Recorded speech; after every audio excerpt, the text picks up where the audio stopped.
নমস্কার। আজকের এই ভিডিওতে আমি তোমাদের সাথে ঠিক এমনই একটি স্কলারশিপ নিয়ে আলোচনা করতে চলেছি, যে স্কলারশিপটি কিন্তু বর্তমানে এপ্লাই চলছে এবং আগামী কিছুদিনের মধ্যে এই স্কলারশিপের এপ্লাই কিন্তু বন্ধ হয়ে যাবে। এই ভিডিওতে আমি তোমাদের সকলকে দেখাবো যে এই স্কলারশিপের এলিজিবিলিটি ক্রাইটেরিয়া কি রয়েছে, বেনিফিট কি রয়েছে এবং ডকুমেন্টেশন কি রয়েছে এবং তোমরা কিভাবে কি এপ্লাই করবে সেই বিষয়টা নিয়েও আমরা অল্প একটু আলোচনা কিন্তু করতে চলেছি।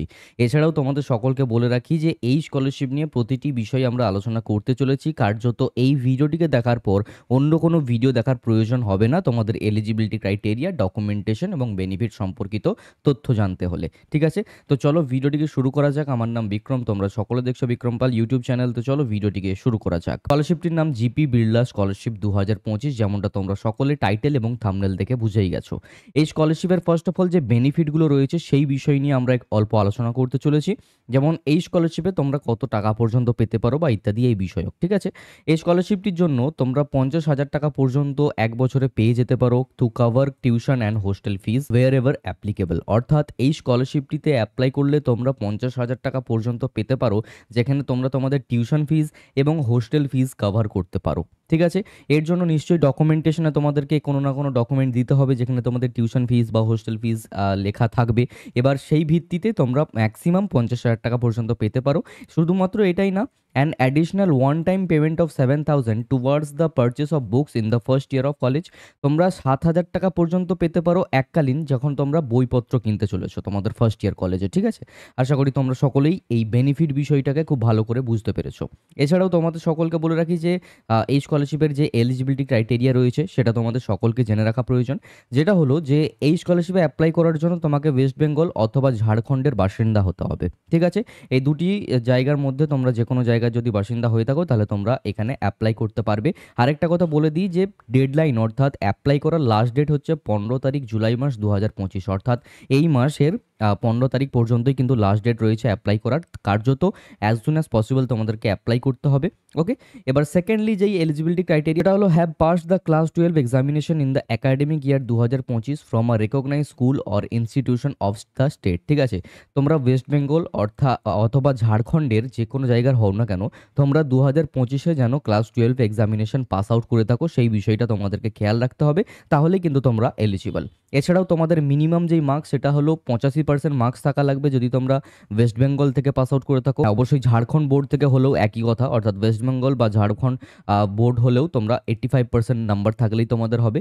কিন্তু 90% নাম্বার থাকা লাগবে যদি তোমরা আইএসসি বা সিবিএসই বোর্ড থেকে পড়াশোনা করে থাকো, সেটা ওয়েস্ট বেঙ্গল হোক বা ঝাড়খণ্ডের হোক। ঠিক আছে? এছাড়াও তোমাদের সকলকে বলে রাখি be pursuing under graduate course in a recognise institution in India. গোটা ভারতবর্ষের মধ্যে যে কোনো কলেজে তোমাকে আন্ডার গ্র্যাজুয়েশন কোর্সে কিন্তু ভর্তি হতে হবে, আদারওয়াইজ তোমরা কিন্তু এলিজিবল না।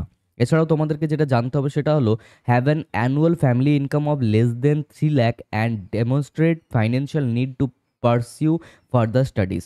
অর্থাৎ তোমাদের যে ফ্যামিলির অ্যানুয়াল ইনকাম সেটা 3 লাখের কম হতে হবে। ঠিক আছে? এবং তোমাদের ফ্যামিলির যে ফাইন্যান্সিয়াল নিড রয়েছে সেটা এটার থেকেই বোঝা যাবে যে তোমাদের ফ্যামিলির অ্যানুয়াল ইনকাম অতটা না, যার জন্য তুমি আন্ডার গ্র্যাজুয়েশন কোর্স করতে পারবে। ঠিক আছে? সো এই রইল তোমাদের এলিজিবিলিটি ক্রাইটেরিয়ার বেশ কয়েকটা পয়েন্টস।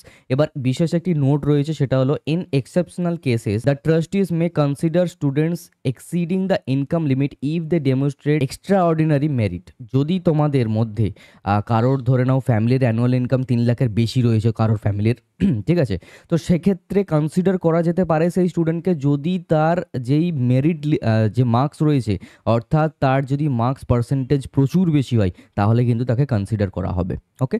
এছাড়াও তোমাদের বেনিফিট আমি তোমাদের সাথে আলোচনা করে ফেলেছি। এরপর আমি তোমাদের সাথে আলোচনা করতে চলেছি ডকুমেন্টেশন, অর্থাৎ অ্যাপ্লাই করার জন্য তোমাদের কি কি ডকুমেন্ট লাগবে সেই বিষয়টা তোমাদেরকে খেয়াল করতে হবে। আচ্ছা, তার আগে একটা কথা বলে দিই যে তোমাদের যেই অ্যাপ্লাই ভিডিওটা যদি প্রয়োজন থাকে তাহলে আমি নেক্সট ডেতেই ভিডিও বানিয়ে দেবো। এর জন্য তোমরা আমাকে কমেন্ট করতে পারো তোমাদের ডিটেলস। ঠিক আছে? যে আমি অ্যাপ্লাই করতে চাইছি, এবং তোমরা আমার ইনস্টাগ্রামের লিঙ্কে ক্লিক করতে পারো, ডেসক্রিপশনে রয়েছে, ওখানে ক্লিক করে তোমরা তোমাদের এই সকল ডকুমেন্টসগুলো আমাকে সেন্ড করে দিতে পারো, তাহলে আমি তোমার ডকুমেন্টস নিয়ে অ্যাপ্লাই করতে পারবো। ঠিক আছে? তো যে চাও যে তোমার ডকুমেন্টস নিয়ে আমি অ্যাপ্লাই করি, ঠিক আছে, তো সে অবশ্যই আমার সাথে ইনস্টাগ্রামে যোগাযোগ করতে পারো। যাই হোক, ডকুমেন্টেশনের মধ্যে প্রথম যেই ডকুমেন্ট লাগবে সেটা হলো completed and signed application form. ঠিক আছে? একটি অ্যাপ্লিকেশন ফর্ম তোমাদেরকে সাবমিট করতে হবে। ঠিক আছে? এই অ্যাপ্লিকেশন ফর্ম কি বা ইত্যাদি এটা এপ্লাই করার সময় আমরা বুঝে যাব। Okay? Scanned colour photo in JPEG format. একটি স্ক্যান্ড কালার ফটোগ্রাফ লাগবে। ছোট পাসপোর্ট সাইজ ফটো হয় না? সেই ফটোগ্রাফ লাগবে কিন্তু কালার্ড লাগবে এবং স্ক্যান্ড লাগবে। ঠিক আছে? প্রুফ অফ অ্যাডমিশন লাগবে। যে তোমরা ভর্তি হয়েছো কলেজে সেই অ্যাডমিশন একটি প্রুফ লাগবে। পিডিএফ ভার্শনে তোমাদেরকে দিতে হবে। Copy of class 12 marksheet in PDF format. Okay? Class 12 এর মার্কশিট লাগবে। Proof of annual family income, সেটাও পিডিএফ ফরম্যাটেই লাগবে। ফ্যামিলির অ্যানুয়াল ইনকাম সার্টিফিকেটটা লাগবে। ইনকাম সার্টিফিকেট তোমরা চাইলে বিভিন্ন জায়গায় দিতে পারো। ঠিক আছে? যেমন তোমরা বিডিও অফিসে দিতে পারো। হ্যাঁ, এছাড়াও আরও বিভিন্ন অথরাইজড জায়গা থেকে তোমরা কিন্তু ইনকাম সার্টিফিকেট দিয়ে দিতে পারো। এবার যদি কারো পেরেন্টের স্যালারি থাকে, ঠিক আছে, তো সেক্ষেত্রে ফর স্যালারিড পেরেন্টসের জন্য কি করতে হবে? Copy of form 16 or salary certificate লাগবে। গভর্নমেন্ট হোক বা প্রাইভেট সেক্টরের হোক তোমরা সাবমিট করতে পারো। For others copy of income tax return তোমরা দিতে পারো। Certificate issued by tehsildar, councillor ইত্যাদি এগুলো দিতে পারো। মেনলি তোমরা বিডিওস ইনকাম সার্টিফিকেট দিতে পারো। ঠিক আছে? অসুবিধা নেই। তো এই রইলো তোমাদের এলিজিবিলিটি ক্রাইটেরিয়া, যেটা আমি তোমাদের সাথে আলোচনা করলাম। বেনিফিট কী সেটাও আলোচনা করলাম। এছাড়াও ডকুমেন্ট কী কী লাগবে সেটা আলোচনা করলাম। এবং যারা অ্যাপ্লাই করতে চাও আমার সাথে ইনস্টাতে গিয়ে যোগাযোগ করতে পারো। যদি কেউ কনফিউজ হয়ে থাকো যে এই সকল ডকুমেন্টস নেই বা ইত্যাদি এই কিছু, তো চাপ নেই, তোমরা আমার সাথে ইনস্টাতে যোগাযোগ করতে পারো। আমি তোমাদেরকে জানিয়ে দেবো এবং তোমরা আমাকে সেই সকল ডকুমেন্টসগুলোকে দিতে পারো। হ্যাঁ, আমি যে কোনো একজনেরই অ্যাপ্লাই করতে পারবো। কার্যত আমার সাথে অ্যাজ সুন অ্যাজ পসিবল যোগাযোগ করতে পারো ডেসক্রিপশনে থাকা ইনস্টাগ্রাম লিঙ্কে। ওকে? এবং তাহলে নেক্সট ডেতে আমি একটি ভিডিও বানিয়ে দেবো যে কীভাবে কি অ্যাপ্লাই করতে হয়। বাট হ্যাঁ, যারা নিজের থেকে অ্যাপ্লাই করতে চাইছো তাদেরকে একটু ছোট্ট কথা বলে রাখি যে এখানে কিন্তু স্টেপস লেখা রয়েছে। তোমরা চাইলে এই স্টেপ অনুযায়ী অ্যাপ্লাই করতে পারো। ঠিক আছে?